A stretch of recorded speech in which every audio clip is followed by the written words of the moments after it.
Punya hubungan baik dengan mantan suami, Yuni Syara dipuji Mayangsari. Penyanyi Yuni Syara tetap berhubungan baik dengan mantan suaminya, pengusaha Henry Siahaan. Bahkan kini saat dua putra mereka sudah remaja, Yuni dan Henry tetap kompak berbagi tugas. Sebagai anak yang melihat orang tuanya bercerai, Yuni mengakui hubungannya dengan Henry termasuk pasangan bercerai yang santai.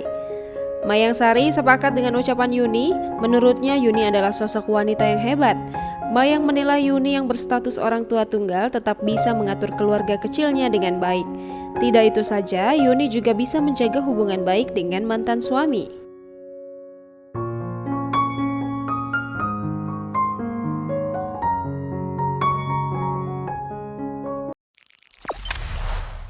Jangan lupa subscribe, share, komen, dan like ya.